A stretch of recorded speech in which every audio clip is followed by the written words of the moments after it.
আল্লাহ বলেন আমার শরণ থেকে যে মুখ ফিরায় নিল, আমার বন্দিগি, আমার ইবাদত, আমার হুকুম পালন, আমি তার জীবন করে দেব সংকীর্ণ এবং তার হাসরের ময়দানে উঠাবো অন্ধ।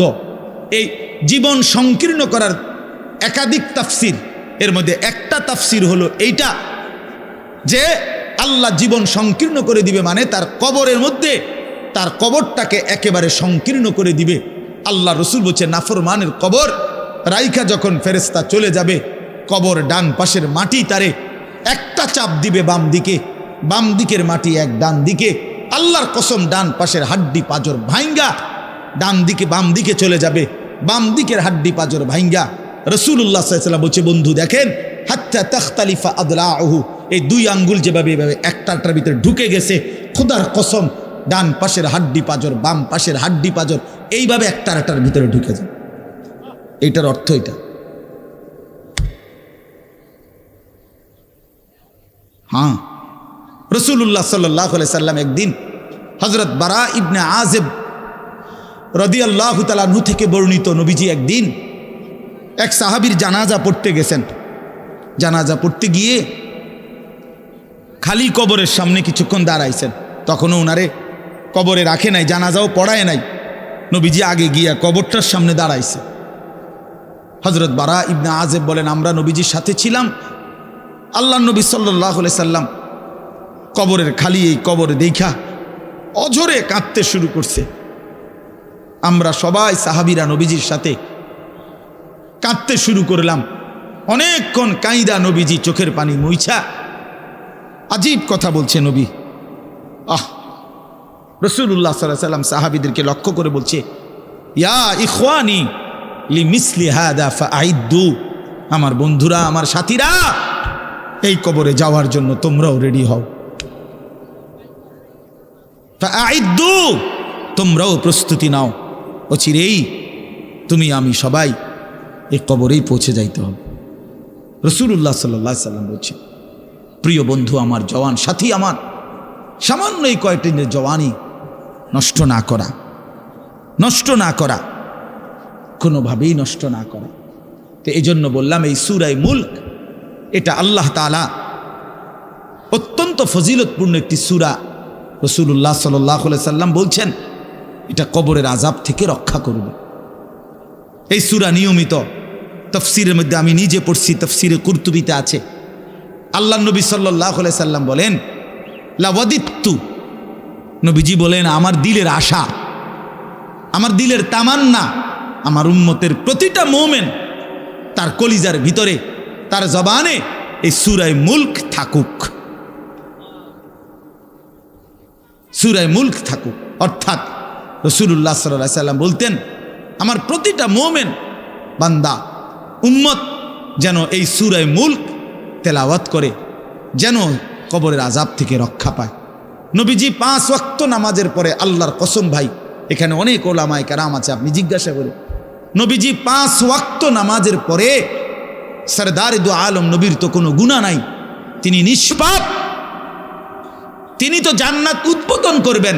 আনা আউয়ালু মান ইয়াকরাউ বাবাল জান্নাহ, নবী বলছে আমি সেই মুহাম্মদ যে প্রথম জান্নাতের দরজা আমি নাড়ব, জান্নাতের কড়া নাড়ব আমি মুহাম্মদ। ভেতর থেকে ফেরেশতা বলবে আপনি কে? আমি বলবো মুহাম্মদ। ফেরেশতা বলবে আনতাজিরু লাক, আমি তো আপনার অপেক্ষাই করছিলাম, আপনি আসবেন বলেই তো অপেক্ষায় ছিলাম, আপনি উদ্বোধন করে দিলেই তো বাকিরা ঢুকবে।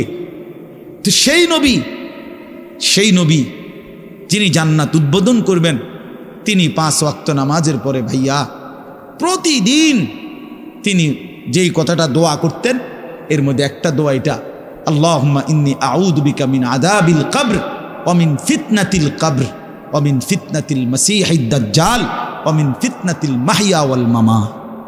আল্লাহ আমি কবরের আযাব থেকে পানাহ চাই। নবীজি নিজে বলতেন। প্রিয় ভাই বাবা আমার, চলেন সবাই নিয়ত করি, নিজেকে গুনাহ থেকে বাঁচানো দরকার, নিজের আল্লাহর নাফরমানি থেকে বাঁচানো দরকার। আল্লাহ তাআলা বলেন ইন্নাল্লাযীনা ইয়াখশাউনা রাব্বাহুম বিল গায়ব, আমি আল্লাহকে না দেখে, আমার কথাগুলো আখিরাত সম্পর্কিত, এগুলোকে না দেখে যারা আমি আল্লাহকে ভয় করে, আখিরাতকে ভয় করে, জাহান্নামকে ভয় করে, কবরকে ভয় করে। আল্লাহ বলেন, তাফসীরের মধ্যে লিখছে, ভয় করে মানে হলো গুনাহ বর্জন করে। কোনো ব্যক্তি আল্লাহকে ভয় করে, খোদার কসম এই কথার অর্থ হলো গুনাহ ছেড়ে দেয়। যে গুনাহ ছেড়ে দেয় সে আল্লাহকে ভয় করে, যে আল্লাহকে ভয় করে সে গুনাহ ছেড়ে দেয়। কোনো নাফরমান আল্লাহকে ভয় করে না, আল্লাহকে ভয় করলে গুনাহ করতে পারে না। বুঝেন নাই বাংলা কথাটা?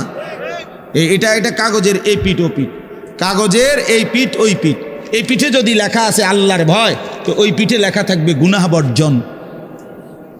যে গুনাহ ছেড়ে দেয় সে অটোমেটিকলি আল্লাহকে ভয় করে, যে আল্লাহকে ভয় করে সে গুনাহ বর্জন করে। এজন্য তাকওয়ার অর্থ আল্লাহর ভয়, এটার প্রথম অর্থ হইল গুনাহ বর্জন। মান খাশিয়ার রহমান, আল্লাহকে ভয়, এটার প্রথম অর্থ গুনাহ বর্জন, গুনাহ বর্জন। আমার শায়েখ আল্লামা মুফতি মুশতাকুন নবী সাহেব সব সময় চিল্লায় মাহফিলে, অনেক সময় আহাজারি করে বলে যে বাপ, গুনাহ আগুন, গুনাহ আগুন, গুনাহ আগুন। প্রতিটা গুনার পিঠে ওই পিঠে আগুন আছে। নারীর প্রতিটা বেপর্দা দৃশ্যের মধ্যে খোদার কসম আগুন জ্বলে। ওই সিনেমার নর্তকীর শরীরে আগুন জ্বলে, ওই নায়িকার শরীরে আগুন জ্বলে, মোবাইলের ওই অস্থির ছবির মধ্যে আগুন জ্বলে, মদের আড্ডায় আগুন জ্বলে, জুয়ার আড্ডায় আগুন জ্বলে, সুদের টাকায় আগুন জ্বলে, ঘুষের টাকায় আগুন জ্বলে, বেপর্দা নারীর শরীরে আগুন জ্বলে। ওইটা রূপ না, ওইটা আগুন, ওইটা জাহান্নাম, ওইটা জাহান্নাম। আল্লাহ তাআলা বলেন, ইন্নাল্লাযীনা ইয়াখশাউনা রাব্বাহুম বিল গায়ব। আল্লাহ তাআলা বলেন, আমার যেই বান্দারা আমার আখিরাত, আমার জাহান্নাম, আমার পরকাল, আমার কবর, এই কথাগুলোকে ভয় করে, আমি আল্লাহকে ভয় করে, না দেখে আল্লাহ বলেন, আমি ওয়াদা দিলাম, লাহুম মাগফিরাতুম ওয়া আজরুন কাবীর, আমি তাদের পেছনের সব গুনাহ মাফ করে দেব, আর আমার সবচেয়ে বড় পুরস্কার জান্নাত দিয়ে দেব। এখানে এটা এমন শব্দ না যে কিছু শব্দ তো আছে একটা শব্দের সাথে আরেকটা বলছে অর্থহীন, যেমন কলম টলম। তো এটা সবাই বুঝে যে টলমের কোনো অর্থ নাই, কাগজ টাগজ, তো কাগজের অর্থ নাই। কিন্তু শিক্ষা দীক্ষা এমন না, শিক্ষা শব্দের উল্টা না, এটা এমন না যে এটা শিক্ষার উল্টা কিছু না, এটা আলাদা শব্দ। শিক্ষা দীক্ষা, যেমন আমরা অনেক সময় বলি যে নামাজ রোজা, লোকটা নামাজ রোজায় ভালো, তো এর দ্বারা কি শুধু নামাজ আর নামাজের উল্টা শব্দ রোজা না, এটা একটা আলাদা কি আমল। নামাজ একটা ইবাদত, তো রোজা একটা ইবাদত। তো শিক্ষা এটা একটা বিষয়, দীক্ষা এটা একটা বিষয়। শিক্ষা তো তালিম, দীক্ষা এটা তরবিয়ত, আখলাক। আখলাক অর্থাৎ শব্দ মুখস্থ করা এটা যেমন জরুরি, জিন্দিগি গঠন করা এটাও সমান জরুরি, বরং তার চাইতে বেশি জরুরি। এজন্য আমাদের ফেনীর একজন বড় বুজুর্গ আলেম আছেন, ফেনী জামিয়া রশিদিয়া মাদ্রাসার হজরত মাওলানা মুফতি শহীদুল্লাহ দামাত বারাকাতুহুমুল আলী, বাংলাদেশের অনেক বড় একজন বুজুর্গ আলেম। হজরতের মাদ্রাসা ফেনীতে, সেই মাদ্রাসা একটা মাদ্রাসায় কওমি মাদ্রাসা, সেখানে প্রায় 6 থেকে 7 হাজার ছাত্র পড়ালেখা করে, প্রায় 200-র উপরে উস্তাদ আছে, 200-250 হবে। তো এই জন্য বললাম যে হজরত সবসময় বলে যে পড়া মেধা অনুপাতে কম বেশি হইতে পারে, কিন্তু আখলাক বরাবর হইতে হবে। আখলাক, ছাত্র মেধাগত যোগ্যতার কারণে কেউ রুল নাম্বার 1, কেউ রুল নাম্বার 10, কিন্তু আদব আখলাক বরাবর বরাবর হওয়া চাই। আমরা এটা খুব খেয়াল করি না। আজকে সবাই মনে করে বাচ্চার পড়ালেখা হচ্ছে, ঠিক আছে, পড়তেছে, যাইতেছে, আসতেছে, ছেলেটা পড়তেছে, রেজাল্ট আসছে, কিন্তু আখলাক কোথায়?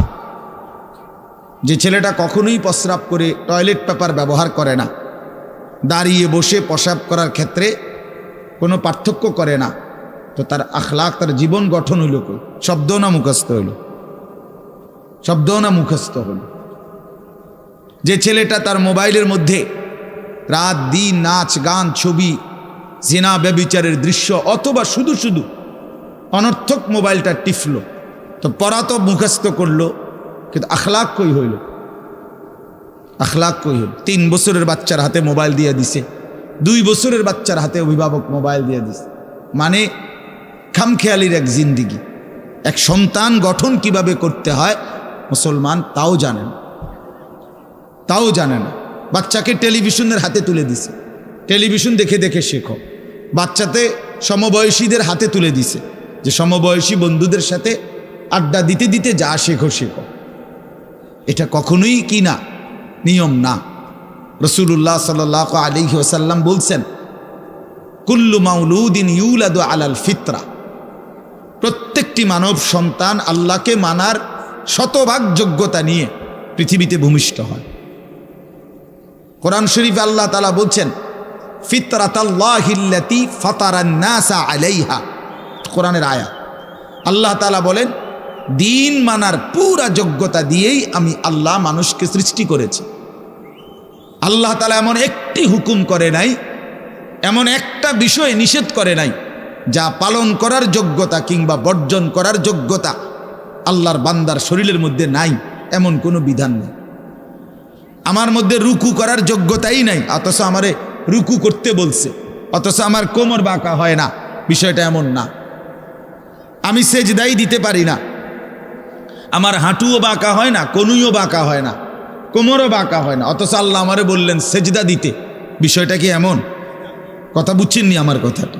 আমারে বানাইলেন তাল গাছ, আমারে বলতেছেন সেজদা দিতে। এইটা বললে না জুলুম হইতো? এটা বললে না জুলুম হইতো? কিন্তু আল্লাহ তাআলা যতগুলো হুকুম করেছেন, যতগুলো নিষেধ করেছেন, প্রতিটা হুকুম পালন করা, প্রতিটা নিষেধ বর্জন করার 100 যোগ্যতা আল্লাহ তাআলা বান্দার শরীরের মধ্যে দিয়েছে।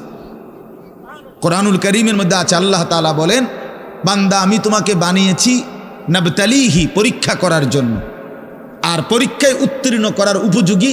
ফাজআলনাহু সামিআন বাসীরা, আমি আল্লাহই তোমাকে শুনবার জন্য কান দিয়েছি, দেখবার জন্য চোখ দিয়েছি।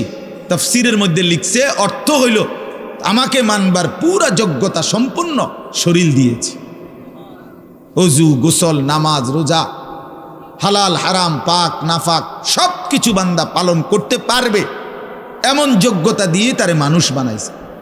মানুষ হইবার পরে, মুসলমান হওয়ার পরে কেউ যদি বলে আল্লাহর এই হুকুম পালন করা আমার পক্ষে সম্ভব না, তাহলে এটা হইতে পারে তুমি ছাগল, মানুষ না। তুমি গরু ছাগল ছাড়া আর কিছু না, তুমি মূলত হাইওয়ান। ইনসান হইলে পারতা, তুমি যদি মানুষ হইতা তো ঠিকই পারতা, তুমি যদি মানুষ হইতা তো পারতা। মূলত তুমি নিজের মানুষ এই পরিচয় ভুলে গেছো। তো এই জন্য বাপ আল্লাহ নবী সাল্লাল্লাহু আলাইহি সাল্লাম বলেন, ফাআবাওয়াহু ইউহাব্বিদানিহি আও ইউনাসসিরানিহি আও ইউমাজ্জিসানিহি, মা বাপ সন্তানকে ইহুদি বানিয়ে দেয়, অথবা খ্রিস্টান বানিয়ে দেয়, অথবা অগ্নি পূজক বানিয়ে দেয়। সরাসরি হাদিস, বাবা মা নষ্ট করে দেয় সন্তান। রাসূলুল্লাহ সাল্লাল্লাহু আলাইহি সাল্লাম বলছে, বাবা মা 3 বছরের বাচ্চাটা ছোট্টবেলা থেকেই ঘরে টেলিভিশন দেখে, রঙিন সিনেমা দেখে, নাটক সিনেমা দেখে, তারে এটা শিখাইবার ক্ষেত্রে কে ব্যবস্থা করে দিল? তার মা বাপ।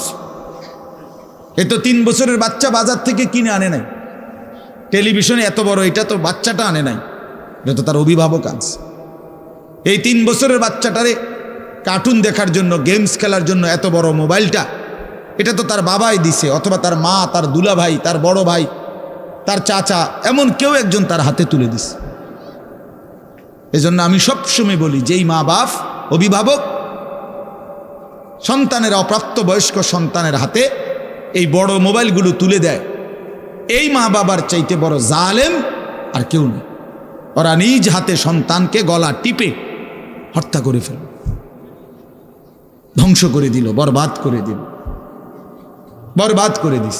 অসংখ্য অভিভাবক আমাদেরকেও তো বলে, বাচ্চা হুজুর খায় না, ঘুমায় না, বাচ্চা মোবাইল না দেখতে না দিলে খায়ও না, ঘুমায়ও না, কান্দে, শুধু কান্দে কান্দে। তার এই বদ অভ্যাস কে বানাইল? আর দ্বিতীয় কথা হইল, কান্দলে কি হয়েছে? কোনো বাচ্চা যদি কাঁদে তো কাঁদলে কি মরে যায় মানুষ? তো হেতে কান্দুক, কাঁদলে কি সে নিয়ে কাঁদতে কাঁদতে সে একসময় থেমে যাবে। 3 বার পরে 4 বারের পরে সে বুঝে নিবে যে এটা আমারে দিবে না। কথা বোঝেন নাই? কাঁদতে কাঁদতে নইলে 3 বার কাঁদলো, 4 বার কাঁদলো, 10 বার কাঁদলো, একটা পর্যায়ে সে বুঝবে যে এটা আর আমারে দিবে না, এটা আমারে দিবে না। এই জন্য বাপ আমার এটা খেয়াল করা চাই। আমি এই কথাটা শুরু করছি এই কথার থেকে যে কোরআন সুন্নাহর ইলমের জন্য আদব জরুরি। এক তো আপনি শুনলেন প্রতি সপ্তাহে জুমার বয়ান হয়, ইমাম সাহেব কইতে পারবো ইমাম সাহেব কি কয়, আমনে আমনের মতো হুজুর হুজুরের মতো না। এই শুধু এতটুকুর জন্য আসা যাওয়া, আল্লাহর কথা শোনা, যে কি শুনলাম কিছুই বুঝলাম না, নিজের জন্য কিছুই গ্রহণ করলাম না, এটা ইনসাফ না। আল্লাহর কোরআন জিন্দিগি বদলাবার জন্য, আমাদের জীবনের পরিবর্তনের জন্য আসছে, পরিবর্তনের জন্য।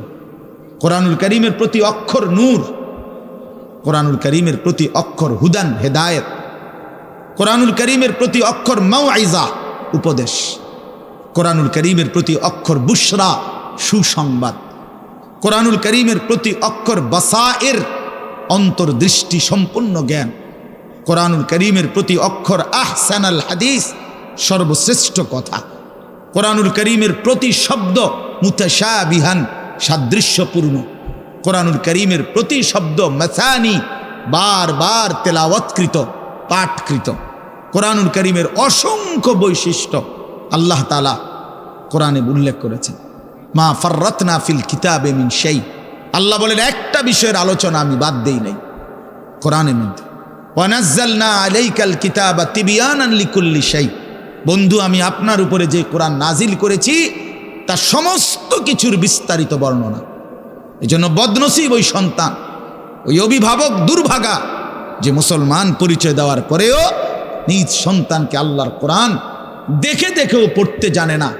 আল্লাহর কোরআন দেখে দেখে ছোট বাচ্চা হাফেজে কোরআন হইছে, এই মাত্র দেখছেন আমরা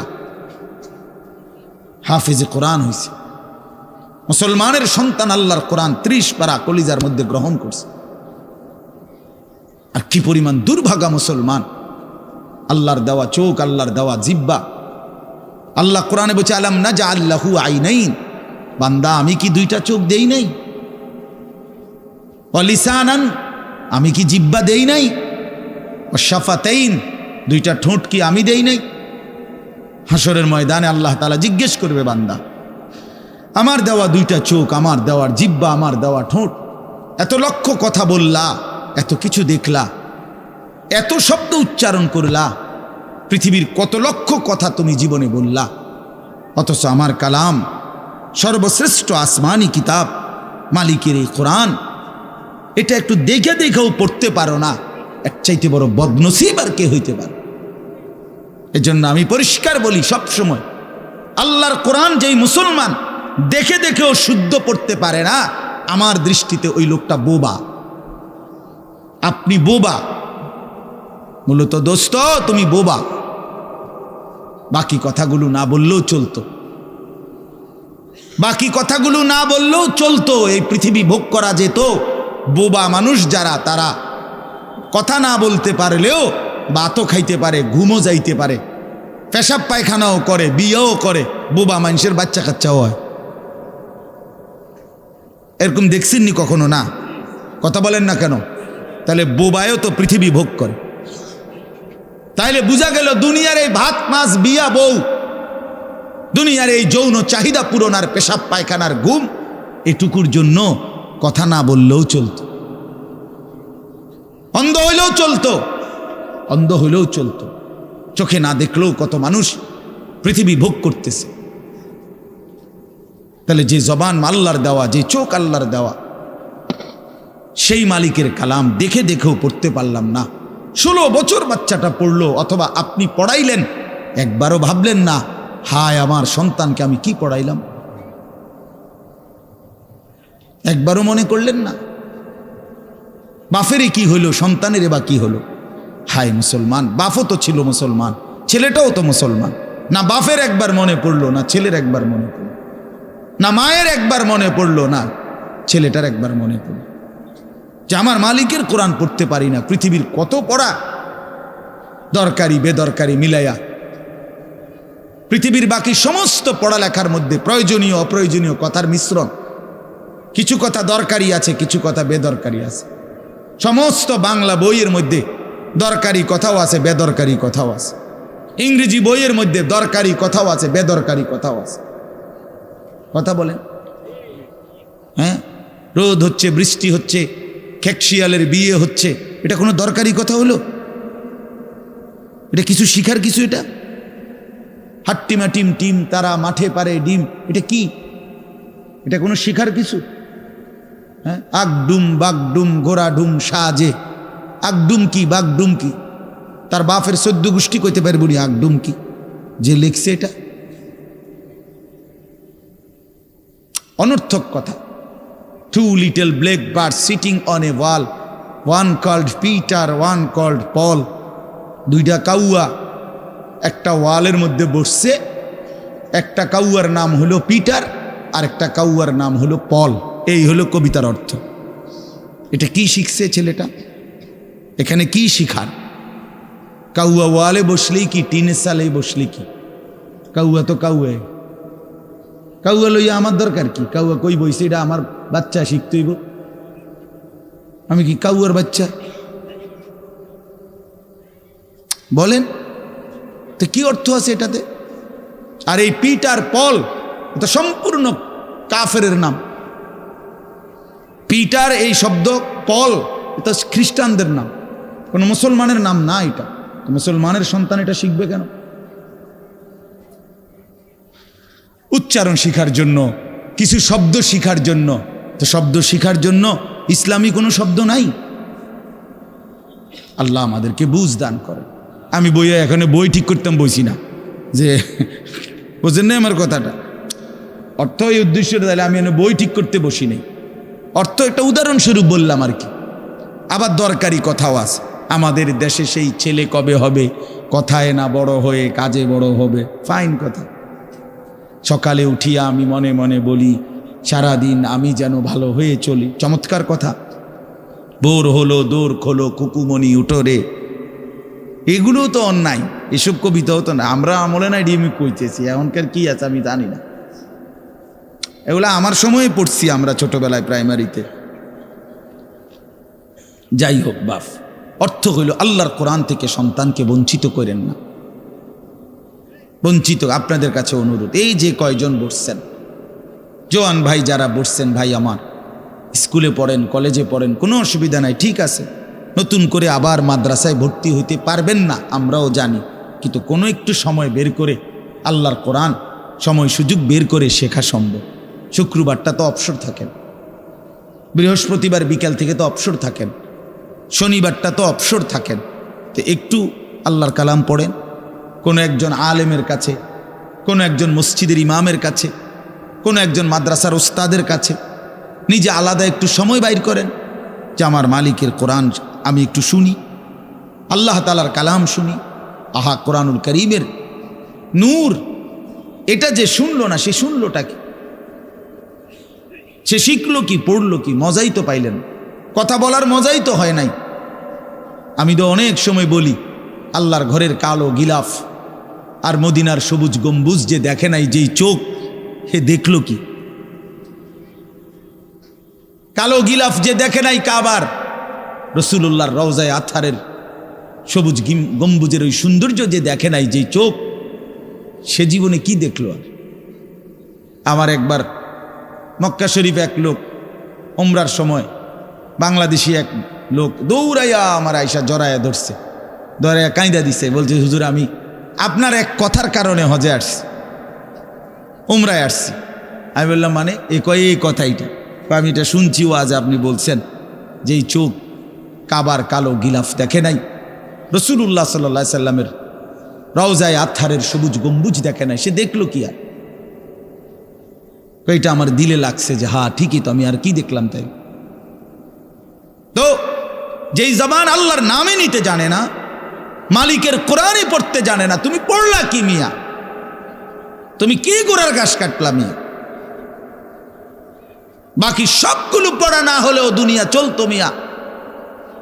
মূর্খ বকলম, নাম দস্তখত করতে জানে না, টিপসই দেয় এমন হাজারো মানুষ দুনিয়া ভোগ করতেছে।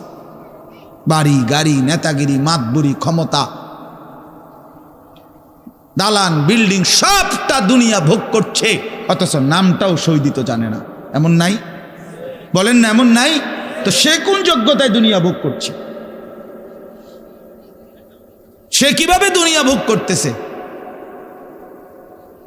যদি বলেন সে সমাজে তার কোনো মান সম্মান, আরে না মিয়া, বহুত নেতাদের মাতবর সমাজের, সে তো মূর্খ, টাকার জোরে ক্ষমতা দেখাচ্ছে, এমন মানুষ নাই? তো তাইলে এই জন্য বাপ আবারও অনুরোধ করছি আমি, অর্থ হইল অপমান করা না, জেনারেল শিক্ষা নিষেধ করা না। আমি তো কুমিল্লা ভিক্টোরিয়া কলেজ থেকে মাস্টার্স পাস করছি, সায়েন্স বিজ্ঞান বিভাগ থেকে দাখিল পাস করছি। এর মানে এটা বাদ দিতে বলতেছি না, বাদ তো আমি দিছি না, বাদ আপনি দিছেন। কথা বুঝেন নাই? বাদ আপনি দিছেন, আল্লাহর কোরআন বাদ দিছেন, রাসূলুল্লাহ সাল্লাল্লাহু আলাইহি সাল্লামের সুন্নাহ বাদ দিছেন। এতগুলো পড়ছেন, ধন্যবাদ আপনাকে। এটা পড়লেন না কেন? এতগুলো শিখতে পারলেন, এত লক্ষ টাকা খরচ করতে পারলেন, 4 বছরের মেডিকেলের জন্য, 6 বছরের মেডিকেলের জন্য এক বাপ তার ছেলেটার জন্য, মেয়েটার জন্য কত লক্ষ টাকা খরচ করছে, তার কোনো কুল কিনারা আছে মিয়া? তো আপনি পড়ান, কোনো অসুবিধা নাই, কিন্তু আপনি আপনার বাচ্চাটাকে আল্লাহর কোরআন থেকে বঞ্চিত করলেন কেন? নামাজ থেকে বঞ্চিত করলেন কেন? 2টা সূরা পড়তে জানে না, একটা আত্তাহিয়াতু শুদ্ধ করে বলতে পারে না, এটা দোয়ায়ে কুনুত পড়তে জানে না। একজন মুসলমান বেটা, 40 বছর বয়স, লজ্জা থাকা উচিত বেটা, ওই বেটা শরম থাকা উচিত বেটা।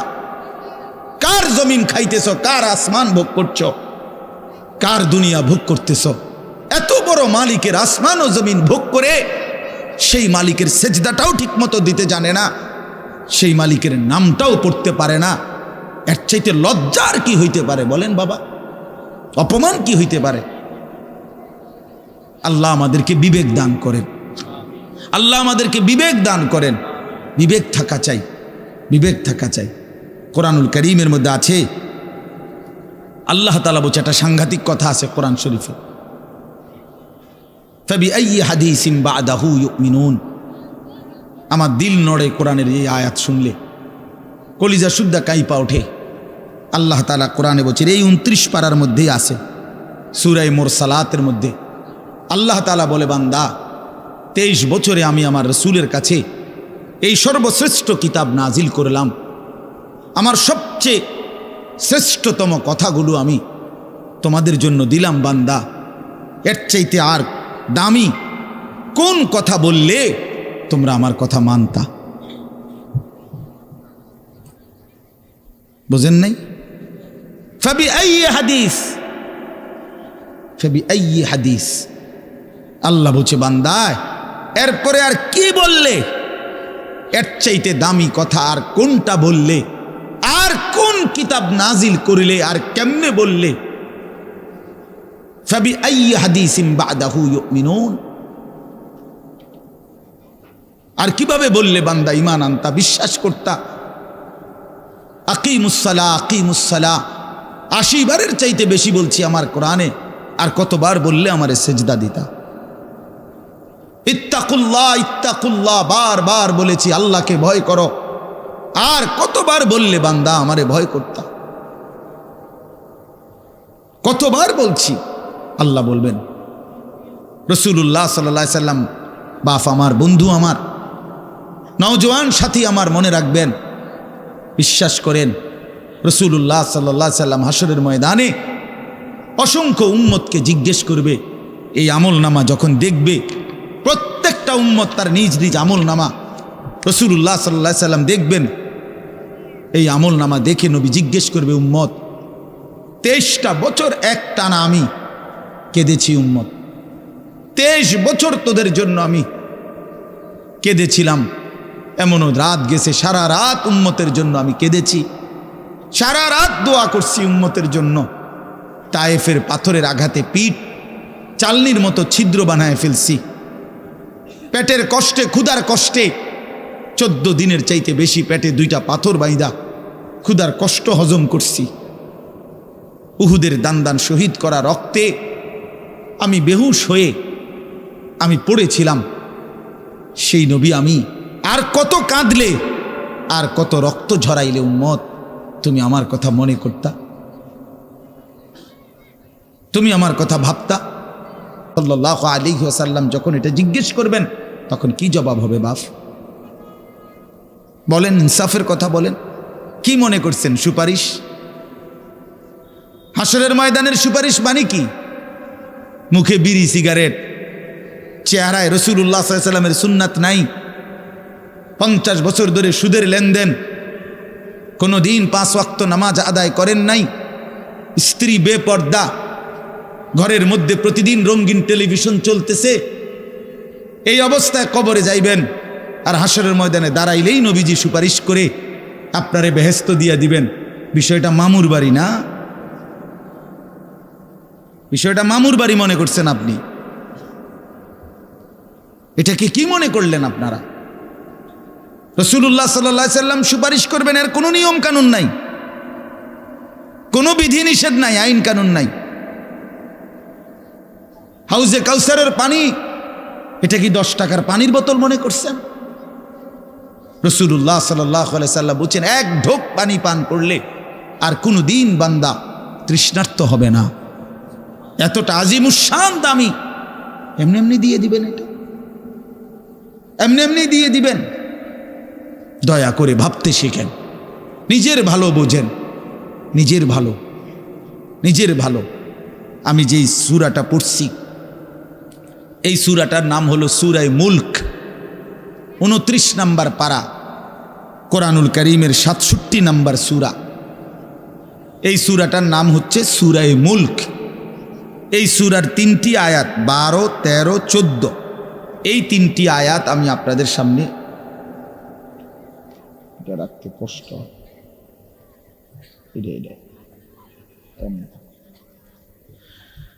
এই 3টি আয়াত আমি তেলাওয়াত করছি। এই আর অল্প একটু সময়ের মধ্যে আমি আপনাদের সামনে এই 3টা আয়াতকে সামনে রেখে কয়েকটা আর কথা বলতে চাই। প্রথম কথা, আপনারা রাগ হইয়েন না আমার, আমি আপনাদেরই অঞ্চলের মানুষ, এখন আপনারাও আমার, আমিও আপনাদের। আল্লাহর কোরআন শিখেন। আমার কথা হলো, আমি বলি না যে সবার সব জেনারেল পড়া বন্ধ করে দেন, অর্থ হলো আপনি একটু সময় বাইর করেন।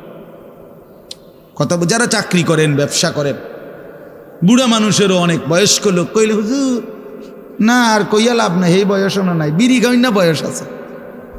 হ্যাঁ মাশাআল্লাহ, বিড়ি খাইতে কইলে চা দোয়ানে গপ মারুন না, বয়স ঠিকই রয়েছে অন। হ্যাঁ, এখনো টেলিভিশন 3 ঘন্টা চাইতে কইলে মাশাআল্লাহ কাকুর শরীরে বল আছে। মানুষের বেডির নাচ দেখবো, এতে কোনো লজ্জা শরম নাই। দুনিয়া ভোগ করতে বললে, ভাত খাইছে মাত্র, এখন যদি বলেন আবার আপেল খাইবেন নি, হদ পেঁয়াজু খাইবেন নি, চা দোকানে গেছে আর আবার খাবে। দুনিয়া পুরাটা ভোগ করবে, 90 বছরও দুনিয়া ফুরায় না, 90 বছরও আখেরাত মনে পড়ে না। আফসোসের ব্যাপার মিয়া। আল্লাহ বলছে কোরআনে, আলাম ইয়ানি লিল্লাযীনা আমানু আন তাখশা কুলুবুহুম লিযিকরিল্লাহ।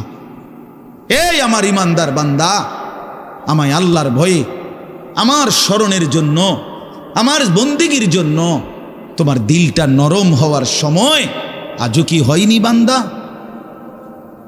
365 দিনে, খোদার একটা বছরে যে কোনো দিন ফজরের নামাজ পড়লা না যুবক, তোমারে যেন আল্লাহ ডেকে বলে, হায় বান্দা, তাহলে কি আর কোনো দিন নামাজ পড়বা না? 30 বছর ধরে যে কোনো দিন সুদের লেনদেন ছাড়লেন না, হারাম রোজগার করেই গেলেন, আল্লাহ তাআলা যেন ডেকে বলে, বান্দা তাহলে এই নাফরমানি কি আর কোনো দিন ছাড়বা না বান্দা?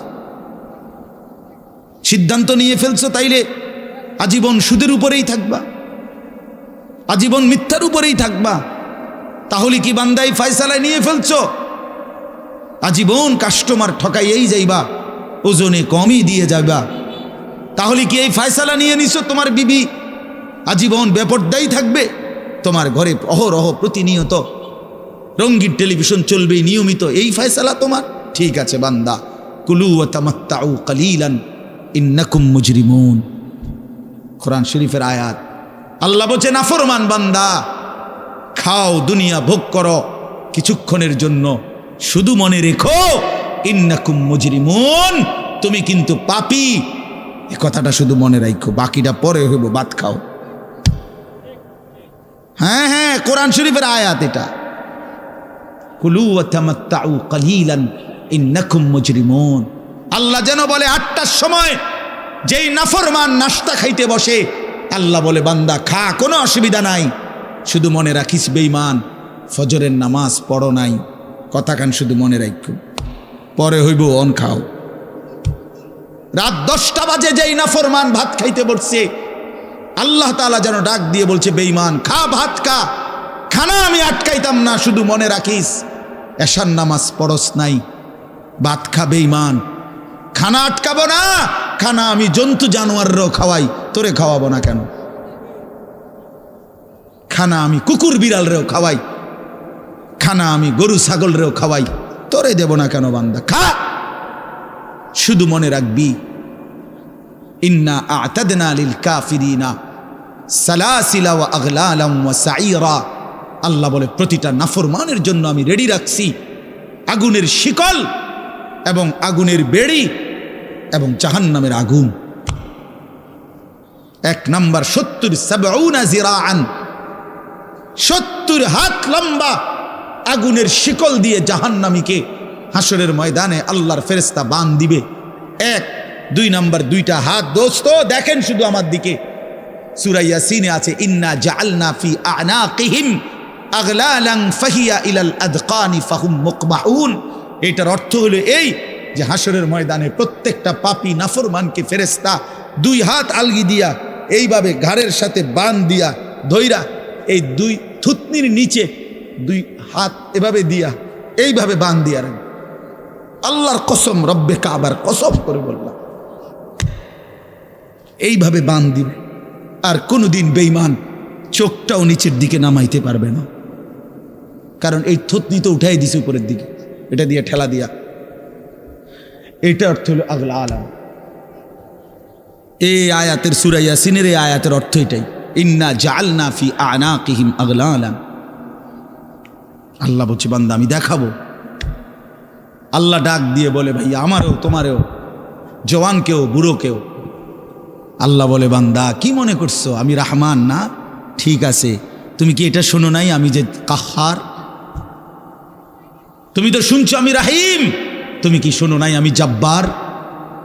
আমি জুনতিকাম, আমি প্রতিশোধ গ্রহণকারী, আমি সারিউল হিসাব, দ্রুত হিসাবকারী, আমি জব্বার, আমি প্রবল প্রতাপান্বিত, কাহার, আমি মুতাকাব্বির, আমি বারি। তুমি জানো না? আমার একটা নাম শুনলা, আমার দয়ার নামটা শুনলা, আমি যে শাস্তি দেব সেটা শোনো নাই? কি ভাইয়া, কোরআনুল কারীমের মধ্যে জান্নাতের বর্ণনা যেমন আছে, জাহান্নামের বর্ণনা নাই? কথা বলেন না কেন? তো সেগুলো কার জন্য? সেগুলো কার জন্য? মা সালাকাকুম ফি সাকার ক্বালু লাম নাকু মিনাল মুসাল্লিন। একবারে সোজা বাংলা দেখেন, জাহান্নামে চিৎকার করবে, জাহান্নামের ফেরেশতা ডাক দিয়ে বলবে বেঈমান জাহান্নামে কেন আসলি? ক্বালু লাম নাকু মিনাল মুসাল্লিন। নাফরমান বলবে বন্ধু ফেরেশতা ভাই আমি দুনিয়াতে নামাজি ছিলাম না। কি ছিলাম না? সরাসরি কোরআনের আয়াত। আল্লাহ বলেন ওয়াইলুন ইয়াউমাইদিল লিল মুকাদ্দিবিন। সমস্ত মিথ্যাবাদী নাফরমান পাপীদের জন্য সেদিন জাহান্নাম। যদি বলেন কেমন নাফরমান মাওলা? আল্লাহ বলেন ওয়া ইদা কিলা লাহুমুর কাউ লা ইয়ারকাউন। দুনিয়ায় এই নাফরমানকে যতবার বলা হয়েছিল রুকু করতে, সেজদা করতে, নামাজ পড়তে, বেঈমান নামাজ পড়ে নাই, এজন্য জাহান্নাম। কোরআনুল কারীমে আল্লাহ বলছেন কাল্লা ইদা বালাগাতিত তারাকি, নাফরমানের মৃত্যুর সময় যখন আসবে, মালাকুল মউত আজরাইল তারে যখন ডাক দিবে, আইয়াতুহান নাফসুল খাবিসা, প্রতিটা পাপী নাফরমানের জান কবজের সময় আজরাইল যখন ডাক দিয়ে বলবে, হে খবিস আত্মা বের হ, উখরুজি বের হ, আত্মাটা বের হতে চাইবে না। আল্লাহর নবী বলেন, কসম বাবা, নবীজি বলে মালাকুল মউত আজরাইল খপ করে ধইরা কলজা থেকে রুহুটা একটা টান দিয়া ছিঁড়া ফেলবে, একটা টান দিয়া ছিঁড়ে ফেলবে। এরপরে রুহুটা কণ্ঠনালীর কাছে এসে আটকায় যাবে। কাল্লা ইদা বালাগাতিত তারাকি, তারাকি মানে কণ্ঠনালী। ফালাউলা ইদা বালাগাতিল হুলকুম ওয়া আনতুম হিনা ইদিন তানজুরুন, এটার অর্থ এটাই। হুলকুম মানে এই কণ্ঠনালী, বের হতে চাইবে না রুহু। আজরাইল তখন ধৈরে টাইনা হেসরাইয়া ছিঁড়া ছিন্ন ভিন্ন করে বেঈমান নাফরমানের কলজা ছিঁড়া ফেলবে, রুহু ছিঁড়ে ফেলবে, এরপরে শরীর থেকে বের করে নিয়ে আসবে। আরে বন্ধু, এই কোরআনে আছে, আল্লাহ নিজে বলছে এমন নির্মম মৃত্যু হলো কেন, এই নাফরমানের মউত এত কঠিন হলো কেন, তার কলজা ছিঁড়া ফেলছে, রুহু ছিঁড়ে ফেলছে, এমন মৃত্যু হলো কেন? আল্লাহর কসম বাপ আমারেও বলি, আপনারেও বলি, আল্লাহ কোরআনে সরাসরি বলছে এমন ভয়ানক মৃত্যু হলো কিন, ফালা সাদ্দাকা ওয়ালা সাল্লা, কারণ এই নাফরমান আমি আল্লাহর কথায় বিশ্বাস করে নাই, ওয়ালা সাল্লা, এবং নামাজ পড়ে নাই, নামাজ পড়ে নাই, নামাজ পড়ে।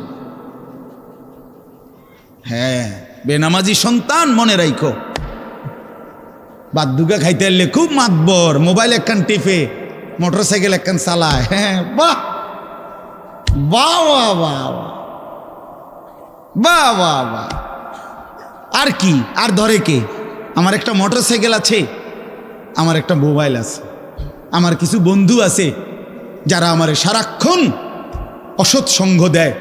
যখনই আমার সমস্ত নাফরমানি মন চায়, কিছু অসৎ বন্ধু মিলে যায়, যে বন্ধুরা আমার সারাক্ষণ চরিত্রহীনতা শিখায়, অসভ্যতা, নোংরামি, অশ্লীলতা, বেহায়াপনা শিখায়।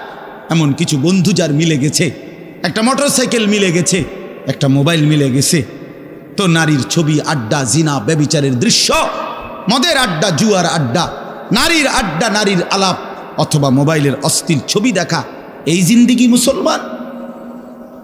এর জন্যই আল্লাহ তাআলা আমাদেরকে মুসলমানের ঘরে বানাইছিলেন, এই জন্যই আমার বাবা মুসলমান, এই জন্যই আমার মা মুসলমান। ওফো, আল্লাহ আপনি মাফ করে দেন। ইনসাফের সাথে ভাইবেন। অনেক নওজোয়ান ভাই, সবাইরে অনুরোধ করলাম, দোস্ত আমার, ইনসাফের সাথে ভাইবেন, নিজেরে নষ্ট করেন না। ছেলেরা আমার, ভাইয়া, নিজেরে নষ্ট করো না ভাই, নওজোয়ান ভাই, নিজেরে নষ্ট করো না। শেষ পর্যন্ত কেউ নাই, শেষ পর্যন্ত একদিন, দিন শেষে, রাত শেষে দেখবেন আমার সাথে কেউ নাই, আমি একাই, আমি একাই। একদিন কবর আমারে সব সম্পর্ক ছিন্ন করে দিবে, একদিন মৃত্যু আমাকে সব ভুলায় দিবে, সব ভুলায় দিবে। তো এই সূরাটার নাম হলো সূরা মুলক। এটা কোরআন শরীফের অত্যন্ত ফজিলতপূর্ণ একটা সূরা, মাত্র 30টা আয়াত এই সূরার মধ্যে। আল্লাহ নবী সাল্লাল্লাহু আলাইহি ওয়াসাল্লাম বলছেন, এই সূরাটি যে নিয়মিত তেলাওয়াত করবে, আল্লাহ নবী বলেন, তুমজিহি মিন আযাবিল কবর, এই সূরা মুলক তাকে কবরের আযাব থেকে রক্ষা করবে। এটাই সূরার ফজিলত। এজন্য আলহামদুলিল্লাহ, উলামায়ে কেরাম, আমাদের মাদ্রাসাগুলোর তালিবে ইলম এবং আল্লাহওয়ালা বুজুর্গানে দ্বীন সব সময় রাত্রিবেলা ঘুমের আগে আগেই এই সূরা মুলক তেলাওয়াত করে। এই 4-5 মিনিট সময় লাগে, কিন্তু এই সূরার বড় ফজিলত হলো, আল্লাহ নবী সাল্লাল্লাহু আলাইহি সাল্লাম বলেন, এই সূরা কবরের আযাব থেকে রক্ষা করবে, কবরের আযাব থেকে রক্ষা করবে। আমার ভাই, আমার বন্ধু, রাসূলুল্লাহ সাল্লাল্লাহু আলাইহি সাল্লামের অগণিত হাদিস এ কথার প্রমাণ করে যে কবরে আযাব হবে। হাসরের আযাব তো আছেই, জাহান্নামের আযাব তো আছেই, কবরেও আযাব হবে। মেন বিচার তো হবে হাসরের ময়দানে, তার আগেই আযাব হবে কবরে। আপনারা সহজ বাংলায় বুঝবেন, আসামি যখন ধরে ফেলে, তখন মামলার হিয়ারিং তো চলে, মামলার শুনানি তো চলে, কিন্তু সে কারাগারে ঠিকই আটকায় রইছে। কারাগারের কষ্ট যন্ত্রণা সে হাজতি হিসাবে ভোগ করতে থাকে। আবার যখন মামলার রায় হয় তখন সে আবার আসামির পরে হিসাব পরে, কিন্তু কষ্ট লাঞ্ছনা এটা তো তার শুরু হয়ে যায়। যদিও এখনো বিচার শেষ হয় নাই, বিচার প্রক্রিয়াধীন, 10 দিন 50 দিন 20 দিন 1 মাস পর পর মামলার ডেট পরে শুনানি হয়, কিন্তু সে তো থাকে কারাগারে, সে তো থাকে কারাগারে।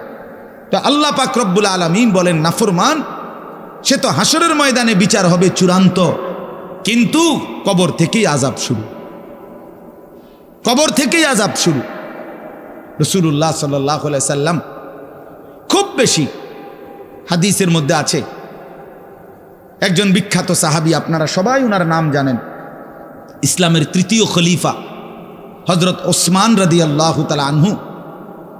কিতাবের মধ্যে আছে, আমরা নিজে আত-তাযকিরা, আমার কাছে কিতাব আছে আরবি, ইমাম কুরতুবী রাহমাতুল্লাহ লিখিত কিতাব, ওখানে আছে হযরত ওসমান রাদিয়াল্লাহু তাআলা আনহু যখন কোনো কবরের সামনে দাঁড়াইতেন তো প্রচণ্ড কাঁদতেন, ভীষণ কাঁদতেন, হাত্তা ইয়াবুল্লা লিহিয়াতাহু, কাঁদতে কাঁদতে উনার দাড়ি ভিজে যেত।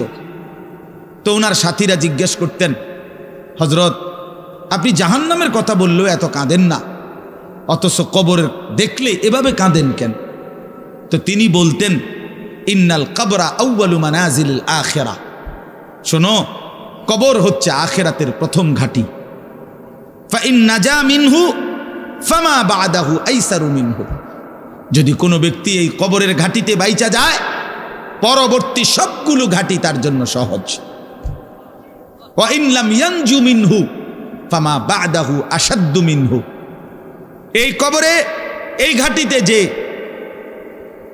জিততে পারবে না, বাঁচতে পারবে না, তো পরবর্তী সবগুলো ঘাঁটি তার জন্য তার চাইতে বেশি কঠিন।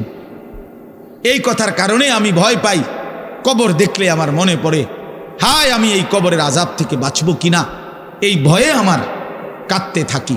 তো এরপরে তিনি বলছেন, হযরত উসমান রাদিয়াল্লাহু তাআলা আনহু বর্ণনা করেন যে আল্লাহর নবী সাল্লাল্লাহু আলাইহি সাল্লাম বলছেন, আমার ভাই খেয়াল করে শুনেন, নবীজি নিজে বলছেন, আল্লাহ রাসূল সাল্লাল্লাহু আলাইহি সাল্লাম জীবনে কোনোদিন একটা শব্দ বানায়া বলছেন? কথা বলেন। অতিরিক্ত বলছেন, বেশতি বলছেন, শুধু ভয় দেখানোর জন্য বলছেন না, তামাশা করে বলছেন? এটা আপনাদের ইয়াকিন তো? কথা বলেন না। আল্লাহ নবী সাল্লাল্লাহু আলাইহি সাল্লাম বলেন, মা রাআইতু মানজারান কাত্তু ইল্লা ওয়াল কবরু আফজাউ মিনহু। রাসূলুল্লাহ বলেন, হযরত ওসমান বর্ণনা করেন যে আমি নবীজির জবানে শুনছি, নবীজি বলছেন, হে আমার উম্মত, আল্লাহর কসম উম্মত, কবরের চাইতে অধিক ভয়ানক কোনো আযাবের দৃশ্য আমি রাসূল মুহাম্মদ দেখি নাই, আমি দেখিনি। রাসূলুল্লাহ সাল্লাল্লাহু আলাইহি সাল্লাম বলছেন। প্রিয় ভাই আমার, আল্লাহর নবী সাল্লাল্লাহু আলাইহি সাল্লামের সরাসরি হাদিস, যে ব্যক্তি কবরের 3টা প্রশ্নের জবাব দিতে পারবে না, রাসূলুল্লাহ সাল্লাল্লাহু আলাইহি সাল্লাম বলেন আল্লাহ তাআলার পক্ষ থেকে তখন ফেরেশতাদের কাছে ঘোষণা আসবে, আফরিশুহু মিনান নার ওয়ালবাসুহু মিনান নার ওয়াফতাহু লাহু বাবান ইলান নার। আমার এই নাফরমান বান্দার কবরে জাহান্নামের বিছানা বিছিয়ে দাও, জাহান্নামের পোশাক পরিয়ে দাও, আর জাহান্নাম বরাবর তার জন্য কবর থেকে দরজা খুলে দাও। ফেরেশতারা যখন এই কার্যক্রমটা শেষ করবে, প্রথম জাহান্নামের বিছানা বিছায় দিছে, পোশাক পরায় দিছে, জাহান্নাম বরাবর দরজা খুলে দিছে, আল্লাহর নবী সাল্লাল্লাহু আলাইহি ওয়াসাল্লাম বলেন, একজন ফেরেশতা এসে তখন ফায়ুদরাবু লাহু বিমিতরাকাতিম মিন হাদিদিন, নবীজি সাল্লাল্লাহু আলাইহি সাল্লাম বলেন তখন একটা লোহার হাতুড়ি, লোহার গুর্জ, লোহার হাতুড়ি দিয়ে একজন ফেরেশতা তাকে একটা আঘাত করবে। কি আঘাত? কোথায় আঘাত করবে? সরাসরি হাদিসের শব্দ, বরবাতান বাইনা উজনাইহি, তার 2 কান বরাবর একটা আঘাত করবে। রাসূলুল্লাহ সাল্লাল্লাহু আলাইহি সাল্লাম বলেন, ফায়াসিহু সাইহাতান, ওই নাফরমান তখন এত জোরে চিৎকার করবে, ইয়াসমাউহা মান ইয়ালিহি ইল্লা সাকালাইন, মানুষ এবং জিন ব্যতীত আল্লাহর সমস্ত সৃষ্টি ওই বেঈমানের চিৎকার শুনতে পাবে। এ কবরের আযাব, ছেলেরা আমার দোস্ত, আমার বাপ, আমার বন্ধু, আমার। আপনি হাসলেও কবরে যাইতে হবে, কাঁদলেও কবরে যাইতে হবে। রাজপ্রাসাদের ওই অট্টালিকাতে যে থাকে সেও একদিন মরে যাবে, জীর্ণ কুঠিরে কুড়ে ঘরে যে থাকে সেও মরে যাবে। জীবনে যে কোনোদিন সুখ দেখে নাই দুঃখের সাগরে, তারও মৃত্যু হবে। জীবনে যে কোনোদিন দুঃখ দেখে নাই সুখের সাগরে ভাসছিল, তারও মৃত্যু হবে, সেও মরে যাবে। কবর নিশ্চিত, কবর নিশ্চিত। আমিন ওয়ারাইহিম বারযাখুন ইলা ইয়াউমি ইউবআসুন। আল্লাহ তাআলা মৃত ব্যক্তিকে বলবে, বান্দা, কোরআন শরীফের আয়াত, এখন থেকে নিয়ে ইসরাফিলের ফুঁতে হাসরের ময়দানে উঠানো পর্যন্ত বারজাখ মানে কবরের জীবনে পড়ে থাকো। ভেবে দেখেন, ভেবে দেখেন, শুধু 1 মিনিট। আমিও ভাবি, আপনিও ভাবেন। হাদিসের মধ্যে আছে, মা বাইনান নাফখাতাইন 40। ইসরাফিল প্রথম ফু দিলে জমিনের সব কিছু মাটির নিচে চলে যাবে। দ্বিতীয় ফু দিলে মাটির নিচ থেকে আবার সবাই উঠে হাসরের ময়দানে দাঁড়াবে। তো নবীজি সাল্লাল্লাহু আলাইহি সাল্লাম বলছে, এই 2 ফুঁয়ের মাঝখানে ব্যবধান হবে 40। তো মুহাদ্দিসিনে কেরাম, ওলামায়ে কেরাম বলেন, কেউ কেউ এই 2 ফুঁয়ের মাঝখানে ব্যবধান হতে পারে 40,000 বছর। তাহলে ধরে নেন, সর্বশেষ যেই লোকটা কবরে গেছে, যদি তার কবরে আযাব হয়, তাহলে তার কবরের আযাব ভোগ করতে হবে 40,000 বছর। এবার বলেন তো, এখন যারা মরতেছে, এবার বলেন তো রাসূলুল্লাহ সাল্লাল্লাহু আলাইহি সাল্লামের জমানায় যারা মারা গেছে, এবার আরও পিছনে যান, ইব্রাহিম আলাইহিস সালামের জমানায় যারা মারা গেছে, এবার আরও পিছনে যান, নূহ আলাইহিস সালামের জমানায় যেই অবিশ্বাসী বেঈমানগুলো মারা গেছে, তারা আজকে কত বছর যাবত কবরে আযাব ভোগ করতেছে। বুঝছেননি আমার কথাটা? হ্যাঁ, কোরআন শরীফে আছে, ওমান আ'রাযা আন যিকরি ফাইন্না লাহু মাঈশাতান যানকা ওয়া নাহশুরুহু ইয়াওমাল কিয়ামাতি আ'মা। আল্লাহ বলেন, আমার স্মরণ থেকে যে মুখ ফিরায় নিল, আমার বন্দিগি, আমার ইবাদত, আমার হুকুম পালন, আমি তার জীবন করে দেব সংকীর্ণ, এবং তার হাসরের ময়দানে উঠাবো অন্ধ। এই জীবন সংকীর্ণ করার একাধিক তাফসির, এর মধ্যে একটা তাফসির হলো এইটা, যে আল্লাহ জীবন সংকীর্ণ করে দিবে মানে তার কবরের মধ্যে তার কবরটাকে একেবারে সংকীর্ণ করে দিবে। আল্লাহ রসুল বলছে, নাফরমানের কবর রাইখা যখন ফেরেশতা চলে যাবে, কবর ডান পাশের মাটি তারে একটা চাপ দিবে বাম দিকে, বাম দিকের মাটি এক ডান দিকে। আল্লাহর কসম, ডান পাশের হাড্ডি পাঁজর ভাইঙ্গা ডান দিকে বাম দিকে চলে যাবে, বাম দিকের হাড্ডি পাঁজর ভাইঙ্গা। রাসূলুল্লাহ সাল্লাল্লাহু আলাইহি ওয়াসাল্লাম বলছে, বন্ধু দেখেন, হাত্তা তাখতালিফা আদলাউহু, এই 2 আঙ্গুল যেভাবে এভাবে একটাটার ভিতরে ঢুকে গেছে, খোদার কসম, ডান পাশের হাড্ডি পাঁজর, বাম পাশের হাড্ডি পাঁজর এইভাবে একটার ভিতরে ঢুকে যায়। এইটার অর্থ এটা। হ্যাঁ, রাসূলুল্লাহ সাল্লাল্লাহু আলাইহি সাল্লাম একদিন হযরত বারা ইবনে আযিব রাদিয়াল্লাহু তাআলা আনহু থেকে বর্ণিত, নবীজি একদিন এক সাহাবীর জানাজা পড়তে গেছেন। জানাজা পড়তে গিয়ে খালি কবরের সামনে কিছুক্ষণ দাঁড়াইছেন। তখনও ওনারে কবরে রাখে নাই, জানাজাও পড়ায় নাই। নবীজি আগে গিয়া কবরটার সামনে দাঁড়াইছে। হযরত বারা ইবনে আযিব বলেন, আমরা নবীজির সাথে ছিলাম। আল্লাহ নবী সাল্লাল্লাহু আলাইহি সাল্লাম কবরের খালি এই কবরে দেখা অঝরে কাঁদতে শুরু করছে। আমরা সবাই সাহাবীরা নবীজির সাথে কাঁদতে শুরু করলাম। অনেকক্ষণ কাইদা নবীজি চোখের পানি মুইছা আজীব কথা বলছে নবী।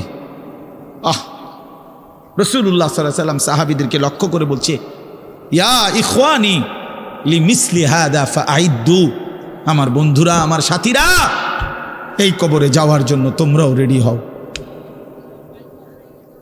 ফাআইদ্দু, তোমরাও প্রস্তুতি নাও, অচিরেই তুমি আমি সবাই এই কবরেই পৌঁছে যাইতে হবে। রাসূলুল্লাহ সাল্লাল্লাহু আলাইহি সাল্লাম বলছে, প্রিয় বন্ধু আমার, জওয়ান সাথী আমার, সামান্য এই কয়েকটি জওয়ানি নষ্ট না করা, নষ্ট না করা, কোনোভাবেই নষ্ট না করা। তো এই জন্য বললাম, এই সূরা মুলক এটা আল্লাহ তাআলা অত্যন্ত ফজিলতপূর্ণ একটি সূরা। রাসূলুল্লাহ সাল্লাল্লাহু আলাইহি সাল্লাম বলছেন, এটা কবরের আযাব থেকে রক্ষা করবে। এই সূরা নিয়মিত তাফসীরের মধ্যে আমি নিজে পড়ছি, তাফসীরে কুরতুবিতে আছে। আল্লাহ নবী সাল্লাল্লাহু আলাইহি সাল্লাম বলেন, লাওয়াদিত্তু, নবীজি বলেন আমার দিলের আশা, আমার দিলের তামান্না, আমার উম্মতের প্রতিটা মুমিন তার কলিজার ভিতরে, তার জবানে এই সূরা মুলক থাকুক, সূরা মুলক থাকুক। অর্থাৎ রাসূলুল্লাহ সাল্লাল্লাহু আলাইহি সাল্লাম বলতেন আমার প্রতিটা মুমিন বান্দা উম্মত যেন এই সূরা মুলক তেলাওয়াত করে, যেন কবরের আযাব থেকে রক্ষা পায়।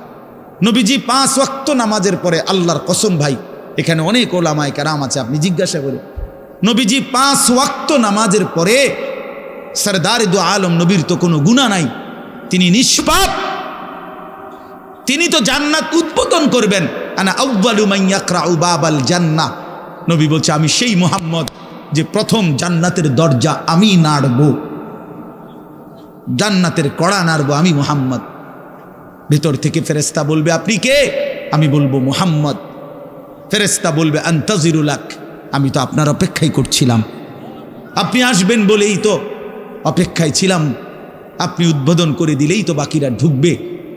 তো সেই নবী যিনি জান্নাত উদ্বোধন করবেন, তিনি 5 ওয়াক্ত নামাজের পরে ভাইয়া প্রতিদিন তিনি যেই কথাটা দোয়া করতেন, এর মধ্যে একটা দোয়া এটা, আল্লাহুম্মা ইন্নী আউযু বিকা মিন আযাবিল কবর ওয়া মিন ফিতনাতিল কবর ওয়া মিন ফিতনাতিল মাসীহিদ দাজ্জাল ওয়া মিন ফিতনাতিল মাহইয়া ওয়াল মামাত। আল্লাহ আমি কবরের আযাব থেকে পানাহ চাই। নবীজি নিজে বলতেন। প্রিয় ভাই, বাবা আমার, চলেন সবাই নিয়ত করি, নিজেকে গুনাহ থেকে বাঁচানো দরকার, নিজের আল্লাহর নাফরমানি থেকে বাঁচানো দরকার। আল্লাহ তাআলা বলেন, ইন্নাল্লাযীনা ইয়াখশাউনা রাব্বাহুম বিল গায়ব, আমি আল্লাহকে না দেখে, আমার কথাগুলো আখিরাত সম্পর্কিত, এগুলোকে না দেখে যারা আমি আল্লাহকে ভয় করে, আখিরাতকে ভয় করে, জাহান্নামকে ভয় করে, কবরকে ভয় করে, আল্লাহ বলেন তাফসীরের মধ্যে লিখছে ভয় করে মানে হলো গুনাহ বর্জন করে।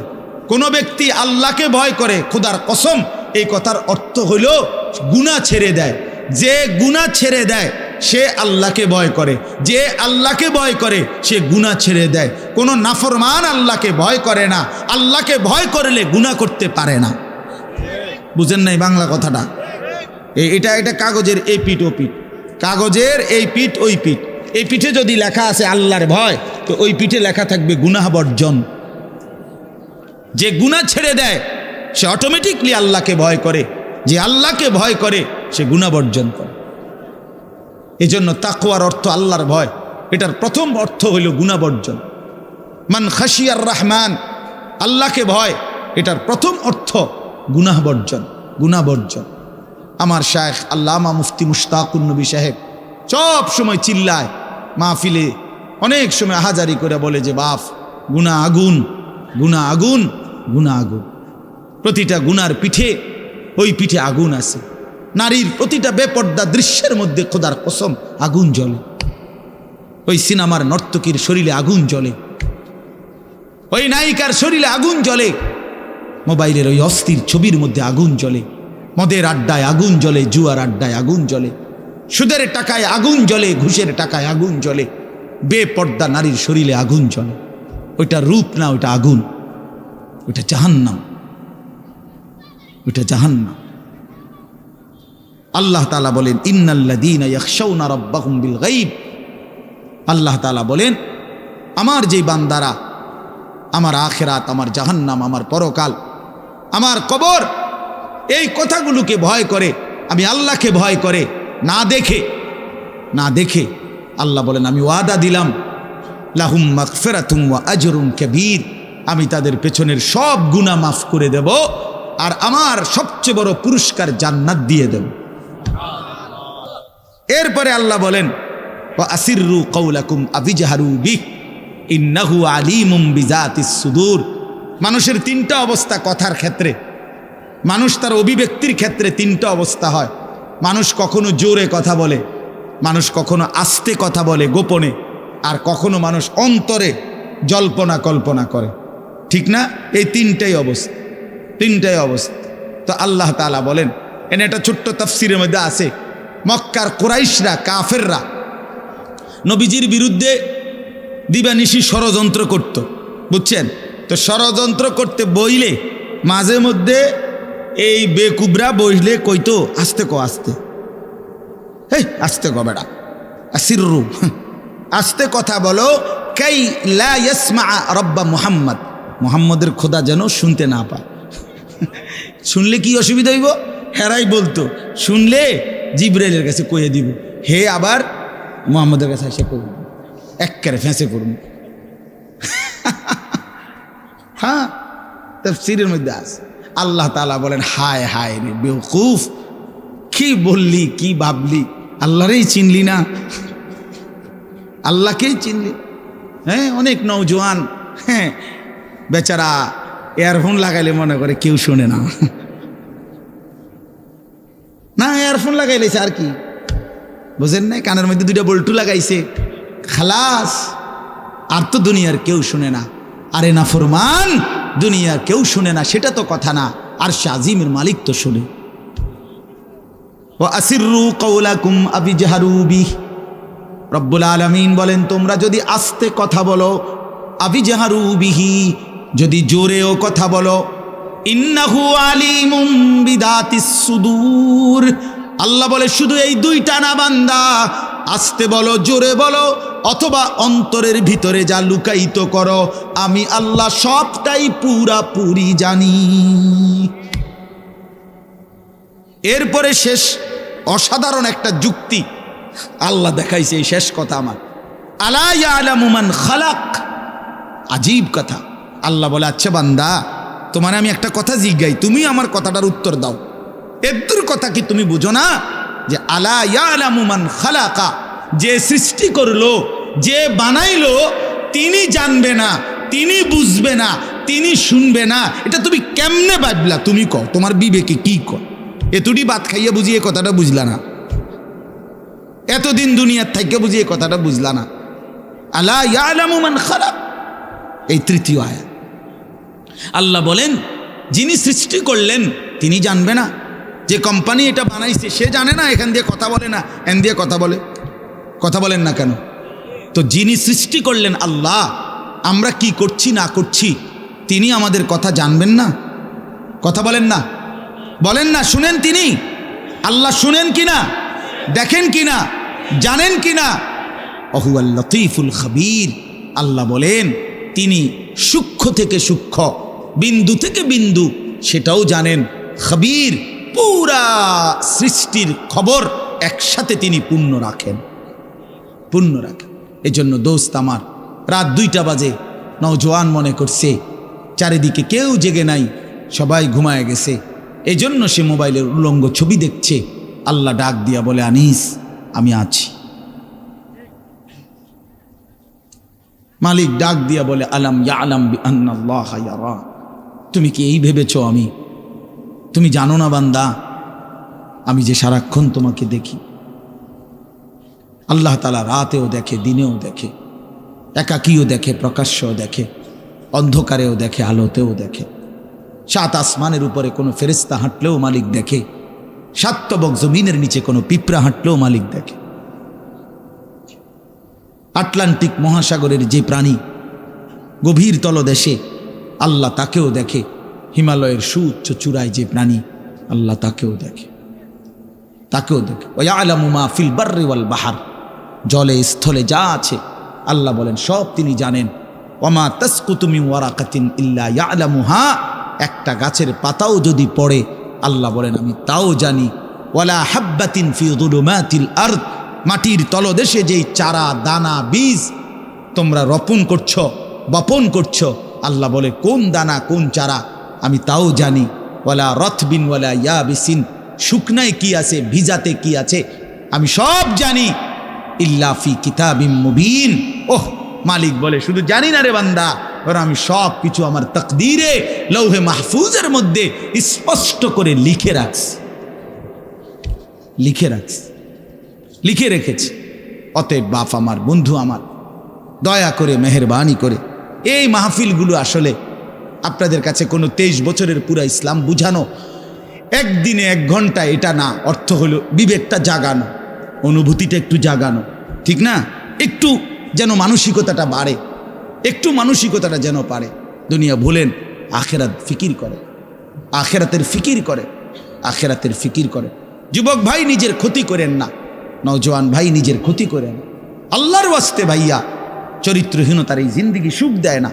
কোনো পাপী সুখে নাই, কোনো হারামখোর, কোনো মদখোর, কোনো গাঁজাখোর, ফুট্টাখোর, বাবাখোর, ডাইলখোর, ইয়াবাখোর, একটা নাফরমান সুখে নাই, সুখে নাই।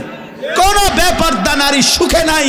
আমি চ্যালেঞ্জ করলাম, কোন হারামখোর, সুদখোর, গাঁজাখোর একটাও সুখে নাই, একটাও সুখে নাই, একটাও সুখে নাই। কোন নাফরমান সুখে থাকে না বন্ধু।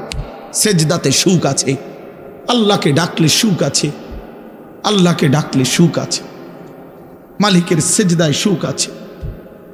এজন্য চলেন ইনশাআল্লাহ, নিয়ত করি আল্লাহকে ডাকবো ইনশাআল্লাহ। হারাম ছেড়ে দেই, আল্লাহর নাফরমানি ছেড়ে দেই। আল্লাহ আমাদের সবাইকে কবুল করে নেন। আমার ভাই, আপনাদের কাছে আমার একটা ছোট্ট অনুরোধ।